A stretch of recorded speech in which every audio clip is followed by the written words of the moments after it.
Welcome to the Deep Dive, the place where we try to turn culinary confusion into some real chemical clarity.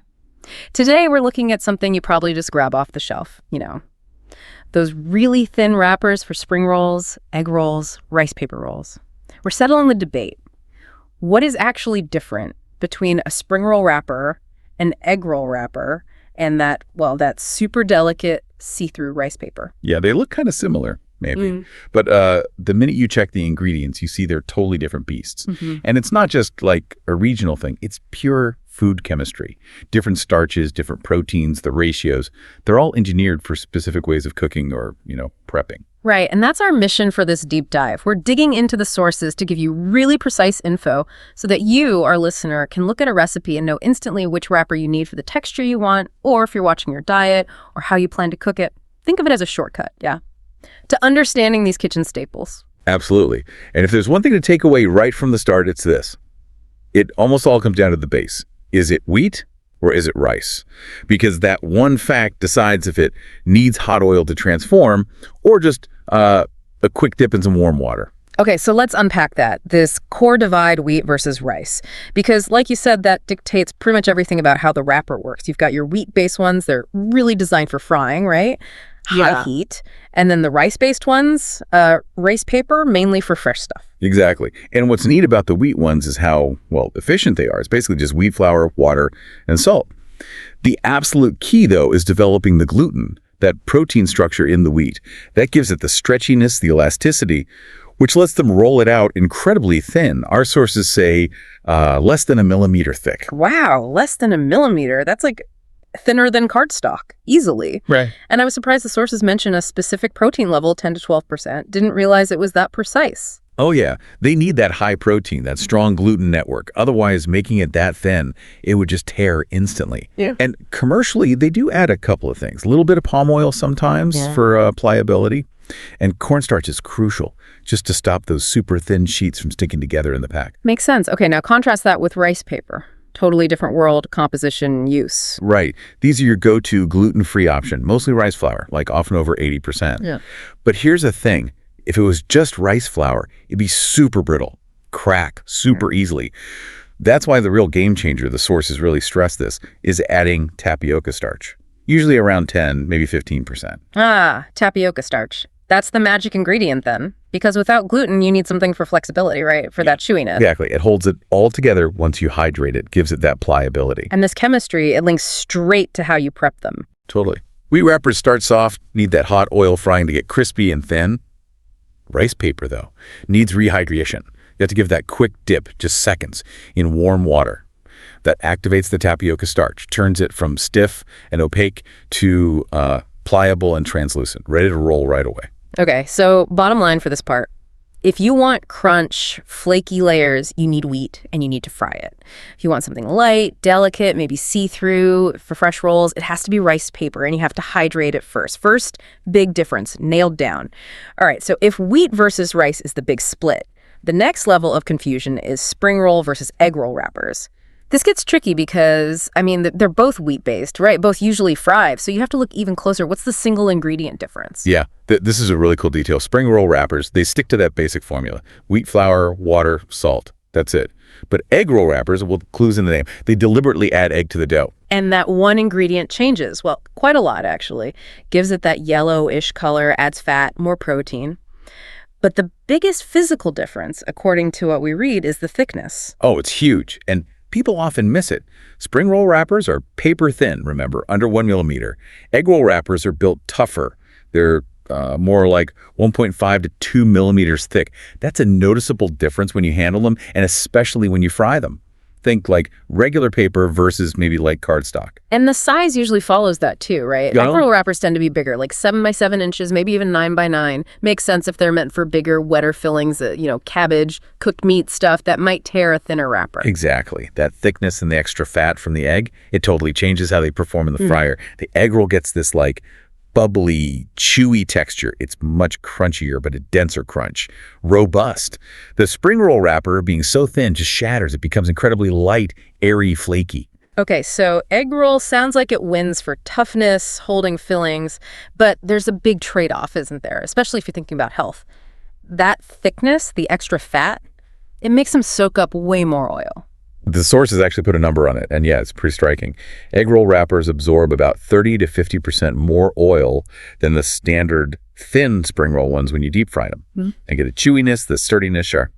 But you pay for it in fat absorption when it hits that hot oil. 30 to 50% more oil, just from like a millimeter of extra thickness. Yeah. That's wild how such a small physical difference completely changes the frying dynamics and, well, the final calorie count.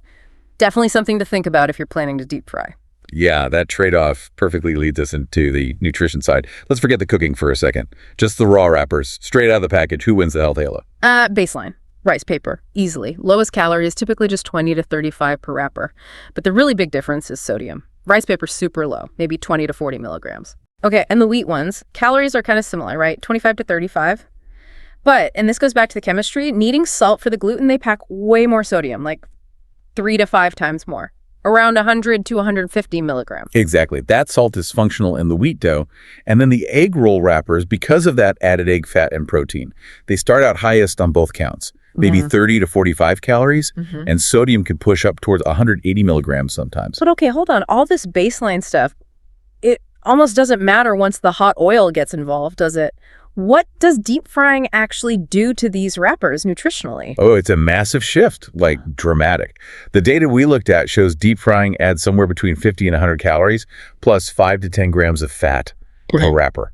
If you work that out, compared to the raw wrapper, the fat content jumps by over 1,000%. Whoa, 1,000%. Seriously, that's huge. An irreversible change. So you could start with a seemingly innocent 20-calorie rice paper wrapper, fry it, and boom, it's suddenly a high-fat, higher-calorie food just because you fried it. Precisely. The wrapper basically becomes an oil delivery system. It's simple physics, really. The hot oil drives out the moisture and takes its place. And because the egg roll wrapper is thicker and already has a bit more fat, it sponges up even more oil than the thinner spring roll one. It makes a big difference if you eat, say, 3 or 4 of them. So, okay, what's the takeaway for someone trying to be mindful about fat, sodium, calories? What's the practical advice here? It really comes down to preparation method is king, queen. It's everything. The absolute healthiest way is the fresh summer roll. Using that rehydrated rice paper, with fresh veggies, maybe shrimp, usually under 100 calories for the whole roll. If you absolutely need that crunch, then air frying is your best bet. It's a good compromise. You only add maybe 10, 20 extra calories from brushing on a tiny bit of oil. So yeah, choosing fresh or air frying. That's the #1 decision if you're managing nutrition. Okay, good advice. Let's quickly touch on allergens too. Because the ingredients we've talked about, wheat, rice, tapioca, egg, that's critical info for a lot of people. Oh, absolutely critical. And the 3 wrappers make it pretty clear. Your standard wheat-based spring roll wrappers, they contain gluten, egg roll wrappers. They've got both gluten and egg. That egg addition is really important to flag. It's a major allergen for many. And avoiding these isn't just a preference for some people. The sources mentioned, about 1% of people globally have celiac disease, need strict gluten avoidance, and maybe up to 6% have non-celiac gluten sensitivities. So for them, regular wheat or egg roll wrappers are just not an option. Exactly right. Which is why rice paper is so important in this space. It's the main, easily available gluten-free choice. Just rice and tapioca, naturally safe for almost everyone avoiding gluten. But what if someone really misses that fried, crispy texture? Are there special gluten-free wrappers designed to mimic that? How do they even do that without wheat? Yeah, that's a neat bit of food science. They basically have to replace that gluten network with something else to get the stretchiness for rolling and structure for frying. You often see things like brown rice flour, which acts a bit differently than white rice flour. Or, quite commonly, they'll use tapioca starch mixed with something called a hydrocolloid, like xanthan gum. Xanthan gum. I've seen that. It acts kind of like a binder, gives it that stretch. Exactly. It helps mimic what gluten does, lets you work the dough, helps it hold together during frying. There are definitely brands out there making good gluten-free versions using these tricks. But even if the ingredients look okay, there's still a catch, isn't there? A safety warning. Yes, always. You really need to look for certified gluten-free on the package. Cross-contamination is a serious risk. It can happen during manufacturing or even, in a restaurant kitchen with shared cutting boards or fryer oil. For anyone with severe allergies, that certification is key for peace of mind. Wow, okay. That was definitely a deep dive into what looks like simple food packaging. So let's try and synthesize this. You've basically got 3 main types defined by their chemistry. First, the wheat wrapper. Needs gluten, gets stretchy, made for deep frying, ends up thin and flaky. Second, the egg roll wrapper. Right. Wheat plus egg makes it thicker, tougher, gives a chewy, bubbly fry, but yeah, soaks up way more oil. And third, the rice paper wrapper. Based on rice and tapioca starch, needs water to become pliable. Used fresh, it's delicate, and importantly, it's the main gluten-free one. Just remember, the base ingredient really dictates everything, how you prep it, the texture, and the final nutrition. Right. So when you're deciding what to order or what to cook, think about those numbers. We saw a fried spring roll can jump from maybe 30 calories raw to 150, even 250 calories cooked. Given that huge leap, here's maybe a final thought for you to consider before your next meal. Yeah, the sources make it pretty clear. The single ingredient that has the biggest impact on your nutritional goals. It's almost never the wrapper itself. So is the most critical choice really between rice or wheat? Or is it about that massive, instant, and irreversible change caused by one decision? Deep frying. Maybe that 1,000% increase in fat is the number to think about next time you choose how to cook.